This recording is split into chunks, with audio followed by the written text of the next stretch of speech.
I'm sure there are loads of different gadgets you can buy out there to keep your baby safe in the home, but these are just a few that's worked really well for us.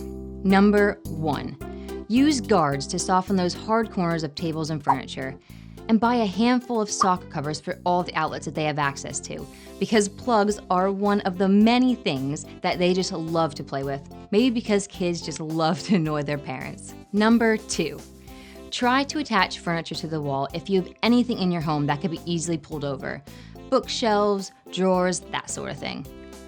I would definitely try to fix them to the wall to prevent them from getting pulled over, and potentially a really bad accident happening. All you need is a drill and some fixing cord, or a super helpful husband that will not only drill one hole in the wall, but many, just for fun. Number 3, if you can, store all of the cleaners and harmful chemicals up high and out of their reach. However, if that isn't possible, then you can buy cupboard locks to keep them out. I have tried the magnetic ones with the detachable unlocker thing.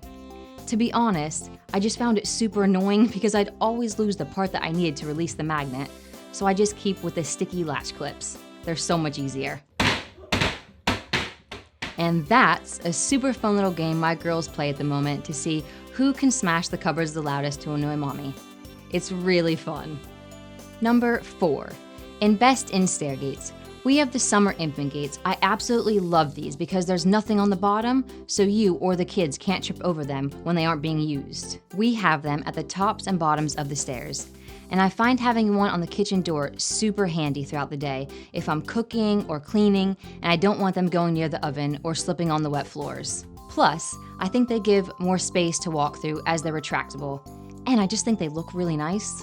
Number 5, keep cords unplugged and put away when you're not using them, like your blow dryer and your phone charger, and try to keep drinks up high as well so they can't reach them, especially if they're hot, for obvious reasons. And apparently, little ones can get burnt from a cup of tea even 15 minutes after it's made. I didn't even know that. My daughter loves to open and close the doors all day long, and she has caught her fingers quite a few times, which is awful.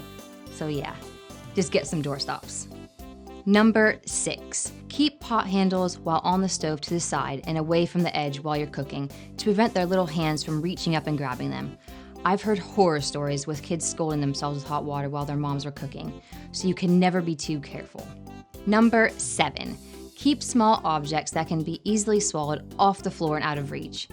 If you have older children, make sure their smaller toys are away so the babies can't get to them. Because I'm sure Lego doesn't taste very nice. Of course, every house is different, so when you're walking around your home, just keep asking yourself, could it potentially harm my baby? And if the answer is yes, then do something about it. It's better to be safe than sorry.